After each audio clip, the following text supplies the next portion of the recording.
Hello and welcome back to one of the Good Business Club workshops. My name is Gibson. I am a content creator and advisor, and today I'm going to be talking to you about how to optimise your online presence. So I recently joined the Good Business Club, so it's great to connect with some of you, and in today's presentation we're going to be chatting about all different ways on a variety of platforms that you can really create an authentic presence online. So today's presentation, the main topics will be a little bit about me, why you need a personal brand, the power of a photo, personalising your copywriting, content pillars, and applying everything that we've learned to the Good Business Club directory.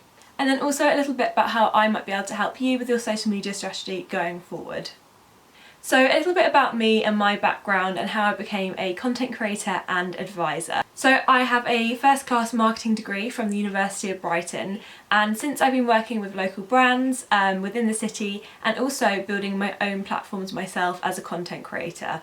I began making YouTube videos alongside my studies in 2016, and since then I've also built my Instagram platform, Gibson. Feel free to come say hi after the presentation, which is really where I found my community, and I try and build a positive space for people who are inspired by things that I love, such as style, well-being, and also celebrating the amazing city of Brighton where I live. And because of my background, I really wanted to be able to share my experiences and also help other people and business owners to empower them to create their own authentic online presences like I have done, as I found it's been such a positive part of my career and also building connections with people within the city and the wider area. Okay, so the first part of the presentation today will be why that you actually need to build a presence online. This is something that's talked about so much in the media, and we're often kind of shouted at like, you've got to have an online presence, you've got to have an online presence, but building an online presence is more than actually just appearing there. It is about making a connection with your audience and the people that you want to connect with. By building an online presence, people can put a face to your brand, so it really is a strong way of getting across your message and what you do, and also your ethos and company values. Over this past year, we've all spent a ridiculous amount of time on Zoom. I'm definitely one of those people, and also e-meetings. So by having an authentic page online, you're able to actually have a little bit more of your true self and adding a little bit in reality into these virtual worlds that we're currently living in. Where previously people were using Google to search for brands, now they're actually using social media as a search engine. So if you're not on social media and you haven't got that presence online, it can be really easy to lose customers because they're going to go for the ones that appeal the most to them, they feel the most connection with. And if you're not even online, you're alienating that audience that do use social media as a search engine, which is an increasing number every day. Just think about your own behaviour on your phone. If you're already on social media for personal use, what you use it for. I know for myself personally, if I'm thinking about going for brunch at the weekend, I'll search on Instagram, look at the latest hashtags for brunch in Brighton, I'll look at other bloggers I know and other people I know in the local area tagging places, and I do like to have a little check out of what they've got on the menu beforehand. And I think this is just an example of just one way that we use social media to kind of review and also find new places and discover more. And this doesn't have to be a really time-consuming, difficult thing. This can actually be something you enjoy, and you implement your strategy so much that actually it just becomes an everyday part of running your business. Now that's a little bit about why you need an online presence, but what is really important about your online presence is getting across that personal brand. So why do you need a personal brand in the first place? So the first reason I would say is to build an authentic presence. In a world which is really consumed by social media, and people are valuing a personal approach. Our clients crave a personal touch because whereas before we had these connections with people, the only way of actually connecting with somebody in a brand was going to visit a store or speaking to a car salesman. Now people are using online, and often there's barriers to entry. Take for example for the pandemic, we haven't been able to go into stores. So the only way of keeping that real connection is by building a presence online. And I think it's so important that presence is really authentic and people can feel that the whole way through. Therefore, they're more likely to build a connection with you and actually feel like they are part of their brand and feel more loyal to your brand. So the second point is consistency. In the same way that we all want to provide a consistent, high quality service or product to our consumers themselves will really value and trust a brand that they feel they know really well. I think this is really putting the social into social media. I think that's something that we forgot maybe over the past few years, but actually these platforms were built as a way of connecting with people first and foremost. So don't forget to put that social element into it. And by being consistent online, people are going to feel like they can come back to you. You'll be their go-to person for whatever it is you're offering. Number 3, it is not all about TikTok dances. Don't worry, I'm not going to get you here today. I'm not saying that you have to learn every single TikTok dance routine. If you're sitting there thinking, what even is TikTok? Have a little search of it, but that doesn't mean you don't have to be doing what everyone else is doing. It's about utilising the tools that these platforms are giving us, often for free, and finding a way to make them work for us. The best thing about having a personal brand is that you can shine a light on your top qualities and talents. And the final reason why you need a personal brand is that it speeds up consumer buying behaviour. Consumers and clients are more likely to invest in your brand if they have a clear idea of who you are, especially if each part of your strategy reminds them of that. You want them at each touch point, whether that be your website, your social media, in store, in an advert, them all to be working together in synergy to really give them an authentic idea of what your brand is. So the next section of this presentation we'll be talking about the power of a photo, and this is one of my favourite parts of social media as I'm very passionate about photography, and also I absolutely love doing portrait photography. So imagery is the first thing that your client will notice. Think about it a bit like this, that the images on your social media feeds or your profile picture, the image on the Good Business Club directory, this is a bit like your storefront. Fresh content is key, and that just means updating your website with photos and your social media feeds with photos which reflect your current look of your brand. For example, if you are bringing out a new product and you've redesigned the label, do post about that product online, make it consistent with the rest of your strategy. Use those colours in your Instagram story backgrounds. People really want to see the imagery and that reflecting where your brand is currently.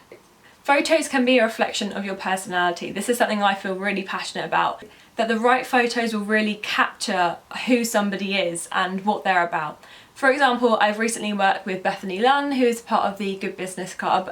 We wanted to create some fresh content for her website that she could also repurpose for her social media feed.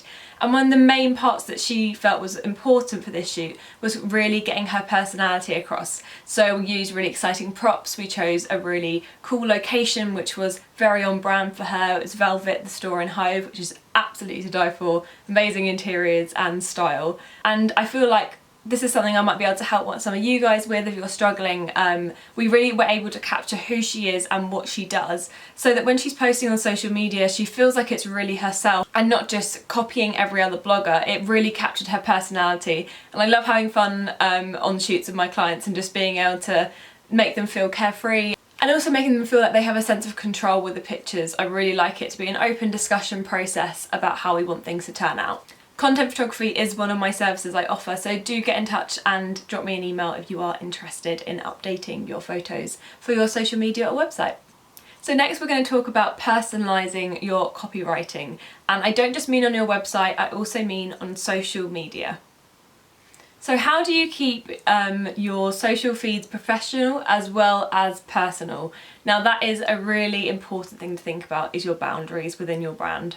The first thing I recommend doing is writing down some guidelines for the tone of voice that you want to present online. So you want to include the key features of how you write your copy, such as key phrases, punctuation, how informal it might be, how professional it might be, and this needs to then reflect your products and services. Number 2, your brand story. So you need to think about what information you do want to share and what will help you form a connection to your audience. So this doesn't mean you have to share every aspect of your life or your business journey within your professional profile. This just means what information might be useful and what might actually be really beneficial to your audience to know. For example, say you own a vintage interiors store and you want people to actually know about where your love for vintage comes from, maybe who inspired you, and writing a little bit about that is a really great way to get across your personality within your copywriting, and also give people a little idea about who you are. But it doesn't mean you have to include names or have to include your whole entire life story in that. It's what has fueled you to create the brand that you have today. Next, you need to think about your objectives. So this means thinking about what call to actions you're going to use in your posts. Call to actions are things such as questions, telling people to go and like a post, asking a question, encouraging comments, using polls and stickers in your stories. And you need to think about these really carefully about what you want to get out of your audience. And the fourth thing is hashtags. Love or loathe them, hashtags are really important to your strategy. This might be something that I can help you with, so do contact me if you're struggling with hashtags. But simply, hashtags are a way of you getting discovered online. They are, again, part of the search function. You don't want to pick hashtags that have millions of posts because you're less likely to show up with those. Think about ones that are building and growing, so anything with kind of less than 100k posts, there is a chance of you getting higher up in the search rankings. So we've covered several different sections in today's chat, and I just want to quickly go over how you can apply this to the GBC directory, as this is acting a bit like a social media post for the Good Business Club. So when you head on to the Good Business Club directory, there is a little edit button, so if you just tap there,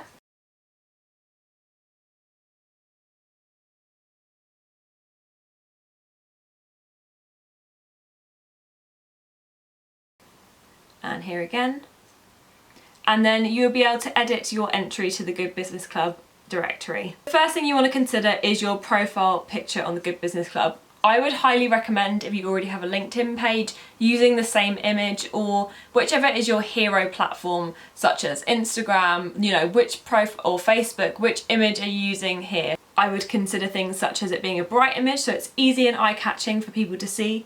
Clear as well, having as high quality as possible is really important when you're online. And yeah, that matching with your LinkedIn profile will just keep a bit of consistency. And also, if somebody joins the club who is new and they suddenly recognise you from LinkedIn, it's an easy way of them making that connection that you've spoken before. So obviously putting in your name is really simple. You'll also ask, what change do you want to see in the world? So I would really think about what your values are as a business, and also your personal values. Think about why you want to do good business, what is the ethos behind what you're doing, and I would put in a quote there that really reflects that. Next is the about section. So this needs to be a summary about who you are, what you do, why you do it. In this section you really need to think about if you were introducing yourself to somebody and your business and you really want them to know really simply what you're about, you need to explain it here. Give a little bit about your background, but also some reasons why somebody might want to reach out or click that connect button. That's what we're trying to do, get people to click that email me button or click that link button. So think about ways which you might be able to help other businesses. What are your key strengths? And really focus on those in here. And also inject a bit of personality, as we said. Thinking about that personalised copywriting, make it feel like you. And then in terms of putting links in, put your priority one at the top, whether that be your website or a place to book in with you. Think about your social media platforms. What are the ones that you're the most present on? Which ones really reflect your brand? If you're a bit like, oh, I don't know whether my social media really reflects my brand, please do reach out to me. I provide different services available on my website. So some of my services include content photography, as I discussed before. So we can think about a way to organise a shoot, maybe locally. So we can help just refresh your content so you've got lots of new images to choose from, and that's going to be a really easy way to create a consistent brand. Number 2, I also offer an Instagram audit service. So if you're new to Instagram and you're not quite sure what you're doing, or maybe you've been on it for a while but you're not sure you're actually making the most out of the features, you can book in for an Instagram audit with me where we'll go through a quick fire round, some quick fire ways, and give you some guidance about how you should be using it, and also to create some content pillars for you. Content pillars are really going to help you to plan your Instagram strategy and make sure you're getting the most out of your profile. It also helps you narrow down your niche into what is it you want to say, what kind of content you want to use. Additionally, I can create a personalised service, so please do, if you're unsure which you should be booking with me, do just book in for a free 10-minute consultation chat and we can work out together which services might be best for you and your business. Or maybe there's a custom workshop I can put on for you, so do book in with that. I will leave the link down below here, and also feel free to email me or drop me a message on LinkedIn or through the Good Business Club. Thank you for watching today, and I hope you've got a lot out of this presentation to help you with building your online presence. I'm looking forward to connecting with more of you, and thank you to everyone at the Good Business Club for having me today.